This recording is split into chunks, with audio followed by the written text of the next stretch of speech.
Okay. Ready.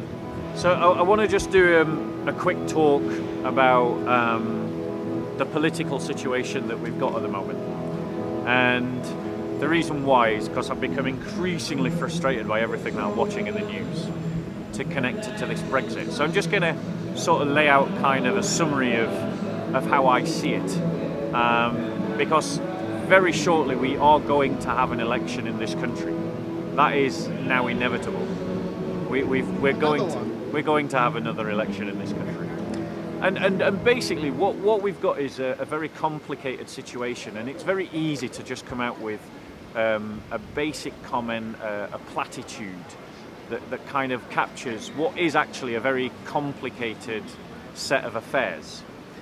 I mean, it is undeniable that there is a mandate to leave the EU that was given at the referendum. But that mandate doesn't necessitate the idea of a Brexit without a deal.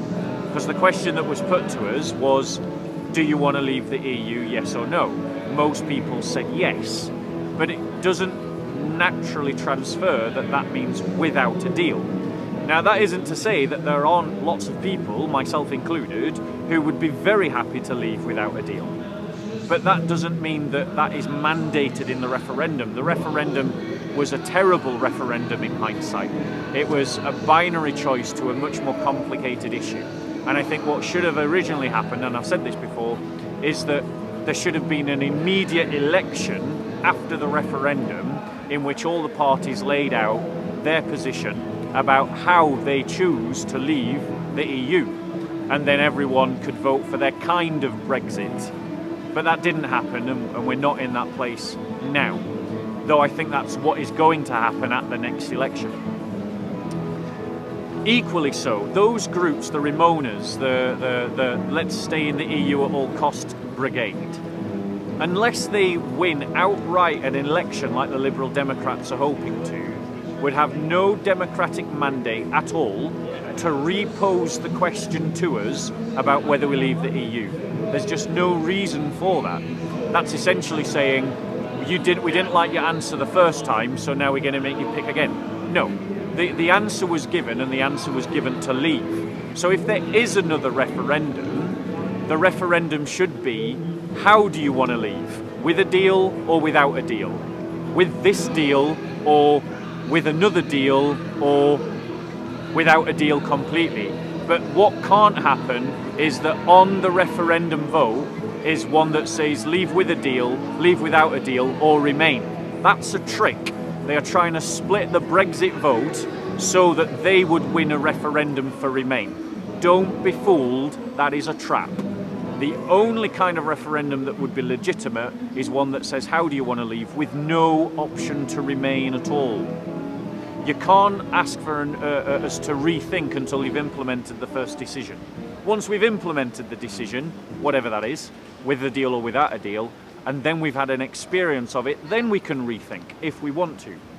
So that's some of my thoughts about the sort of general situation. But as we can see, our Parliament is now Murray-bound, our judges are now politicised, and they are using their own political persuasion to make decisions for the Parliament.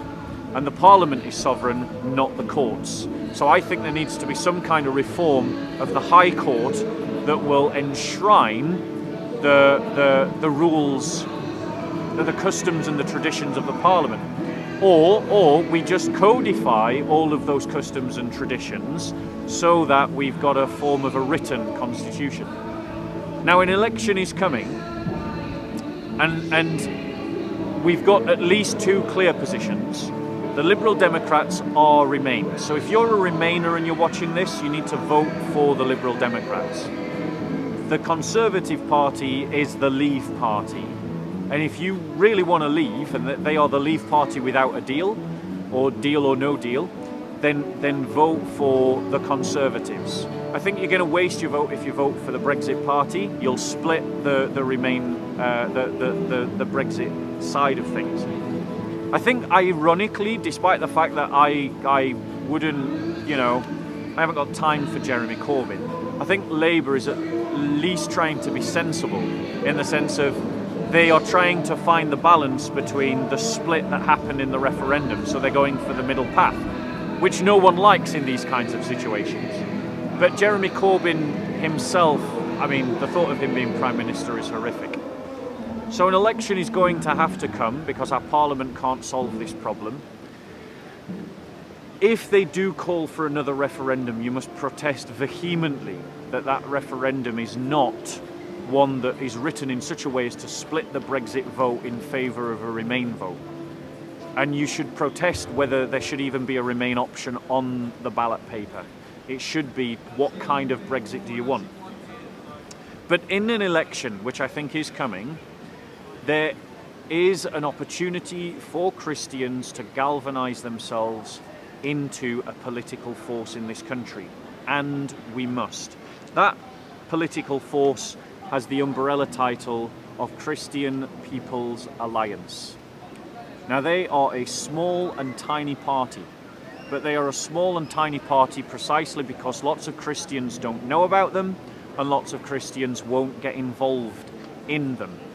And they do it because of the myth that, well, if I get involved in a tiny party, my vote is wasted. But I want to explain why that is a myth and why that doesn't work, and why actually as Christians we should be involved in a Christian political party. Reason one is that the church is a body of people. And as a group of people, as a people group, we have our own interests, we have our own concerns, and we have our own needs. And they need to be addressed. We need to have a voice that speaks up for our concerns as Christians.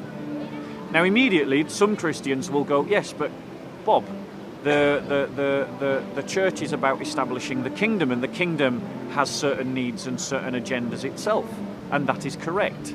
But the church, if it doesn't have its own needs and its own agendas addressed, will not be in a strong position to establish the kingdom. The church is distinct from the kingdom in that the kingdom and its values and its agenda and its interests are bigger than the church. But unless the church is in a strong place, it cannot establish that kingdom. And so the church should, as well as being concerned with the establishment of the kingdom, should be concerned with defending its own interests, its own community, and its own agenda, because that leaves it in the best position to establish the kingdom. Number two, the way that our political system works is a first-past-the-post system, which means that power is constantly being maintained in the hands of the ruling elites. However, those ruling elites manage to win elections through forming alliances based upon adopting the interests of other groups, or as many collective groups as possible.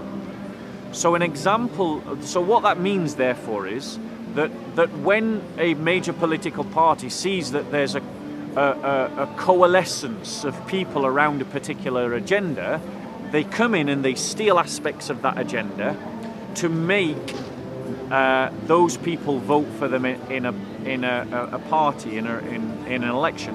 I'll give you two examples. The Green Party is a minority party, but its agenda has been adopted by every other major political party because the major political parties recognise that there are enough people concerned about it for them to win votes by taking it on board.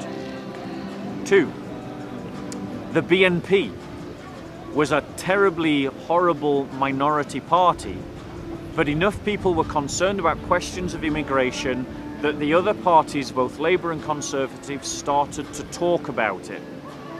Three, a third example, UKIP. UKIP was a minority party whose sole agenda was to have a referendum about the EU. Enough people were coalescing around that party that eventually the other major parties, particularly the Conservatives, took that issue on board. Then what that would result in is the other major parties looking and thinking to themselves, well, if we steal a couple of the aspects of their agenda and put it into our manifesto, these Christians might vote for us. And that is how you start to influence our political system. And Christians, we have got to get out of this mindset that says that being political is somehow unchristian. Being Christian is innately political, and we Christians need to organize ourselves politically. There are real concerns as Christians that we have to fight for. And the first and the most important of those is the persecution of our brothers and sisters in other countries. And until we start to have a political ideology, a political narrative that is concerned with the defense of the Christian community, we will continue to see our people persecuted abroad, marginalized at home, and discriminated against. We will continue to see pressures put upon Christians to abandon their faith because of politics, like not keeping the Sabbath, like not, accepting the redefinition of marriage that then influences how our adoption agencies work. These things affect how we establish the kingdom of God on earth. They are important, and it's important for you as a Christian to be involved in politics. There is a Christian political party that you can be involved in. It's called the Christian People's Alliance, and they need intelligent professionals to get involved. And to those Christians in the Christian People's Alliance, I implore you, I beg you, do not become dogmatic or denominational or a confessional party. Be a party that is open to all committed Christians who are committed to Christian values, Christian beliefs, and the defense of the Christian community. There's other Christian organizations that are involved in politics that you can be involved in, like the Christian Concern for Our Nation, just one example, the Barnabas Fund. But unless our community starts to find its muscle, unless our community starts to engage robustly with the real issues, the real questions that our community faces, then we're going to continue to be outmaneuvered, to be sidestepped, to be hit by curveballs. Our leaders are essentially non-leaders. Don't look to the bishops for leadership. This has got to come from the laity, because our bishops are essentially useless. Most of our pastors are essentially useless. Most of our elders are essentially clueless. Christians, we've got to find better leadership. We've got to hope for better leadership. We've got to have some of these heretical bishops removed from their offices and replaced by orthodox believing Christians. The fact of the matter is, as Christians, if we are not engaged in our own institutions, in keeping our own institutions Christian, and that means working for them, and sometimes, and more often than not, that means working sacrificially for lower pay, those institutions will secularize. And that's exactly what's happened in the Church of England. It is secularized, and it is secularized along liberal rounds because non-Christians, church-goers as opposed to believing disciples, entered into the priesthood, and they have taken the Christian heart out of the church. And that's also happened in the Catholic Church as well. What we need now are committed disciples once again to take up the banner of Christ and to fight valiantly under it against sin, the world, and the devil. Last question for you. Go on. When are you coming back to the park? So let me just deal with that. I'm taking a break from the park, and maybe JC will split this into a different talk. At the moment, a lot of you guys notice that I'm not at the park, and the reason for that is because I did it intensely for 2.5 years. And what you do is you end up preparing between Sundays to prepare for the Sunday to come. And it uses up a lot of time, and I was given a lot of time to Soco films, and that meant that my life was out of balance, and I needed to take a step back to address some things in me. And part of that was my own personal sin. I confess that to you, my brothers and sisters. And I needed to take a step back because I don't want to be a hypocrite. I don't want to be someone who gains the whole world and loses his own soul in the process. I want to be someone that is honest and deals with my own issues. So I needed to get my life in a better balance, and that's what I'm doing at the moment. And then when my life is in a better balance, because I've been in London for 2.5 years and essentially made no meaningful relationships of any kind. Once I've got that in balance, I will be coming back to the park.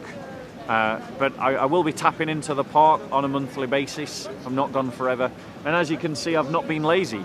You know, we've got this evangelistic outreach going, and that's something that we'll continue to do, and I'll be doing other things as well. So if anybody would like to join the evangelistic outreach that you are doing, yeah, if you want to come and you want to get involved, yes, with the evangelistic outreach that we're doing, then you are invited to come and see us. We'll be doing it the last Saturday of every month.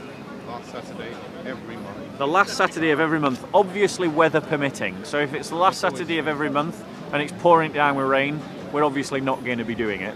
But on a day like today, where it's not exactly beautiful, but you can stand outside in the rain, then obviously we'll be doing it. So yeah, if you want to come, just find us at Leicester Square. We'll have a talk, and then we'll take it from there. So how do the Soco family reach you? Is it on the same email? Yep. So everything is Sure. hasn't changed. Yeah, if you want to get in touch with me, you can connect with me through btbsoco@gmail.com. You can drop me an email, and you can use that same email address to contact me through Google Hangouts, and we can then talk. Christians, especially those Christians who are watching me on Soco, don't make me into a hero, because I'm not. And also, why should I be a hero? Why should I be some kind of champion? The fact of the matter is, the church should be full of Christians who are practicing a muscular Christian faith. I shouldn't be something unusual. The church should be full of people who are able to stand up for their faith and are willing to engage the culture in public. So, you know, this is something that everyone should be doing, not just me. I shouldn't be unusual, you know, and it worries me that some of you think that I am, because that tells me that you aren't meeting people like me, but the church should be full of people like me, because being a disciple of Christ means being more than a conqueror. I just want to say thank you to people who have donated to me via PayPal. Give a shout out to them. So I'm going to give a shout out. Now, some people have expressly said that they don't want me to mention their name, so I am not going to mention certain people. So there's one sister, HT. I'm just going to say thank you for your donation. I'm going to say Brother Nordin, thank you for your donation. Brother Thomas, thank you. Brother Vincent, thank you. Soco Films, thank you for your donation. Brother James, thank you for your donation. Brother Rico, thank you for your donation. Brother Dean, thank you for your donation. Sister Sandy, thank you for your donation. Brother Philip, thank you for your donation. Brother David, thank you for your donation. Thank you for your 2 donations. Brother Demetrius, thank you for your donation. Brother David again. Brother Larry, thank you. Soco Films, once more, thank you. Brother Rico, thank you. Brother Jason, thank you very much. Brother Larry, thank you. I'm not going to name this organisation, but there is a company that donated. I just want to say thank you to LP organisation for your donation. Brother Ruiko again. Brother Anna, Sister Anna, thank you for your donation. Brother Larry again. Brother Churchill. Brother Danny. Brother James. Brother Joe. Or even Sister Joe, because obviously Joe is one of those names that can be from a boy or a girl. So, Brother Donald, Brother Jamie and James, Brother Roman, Sister Sandy, Brother Joe, Brother Dimitri, and Brother Desmond. I want to thank you all for your donations and for your support. Most of your donations basically went on everyday stuff, sometimes on books, helped to pay the bills basically. Can't say anything particularly amazing, but I just want to thank you for your support. Keep praying for me. You know, I'm not perfect. Pray for my soul and for my salvation. Pray that I become worthy of Christ and a good disciple of His. I want to say, family, that, you know, unless we own our own cause, unless we own our own struggle, unless we own our own lives, nothing will happen. No one's going to fight for us. We got to do this ourselves.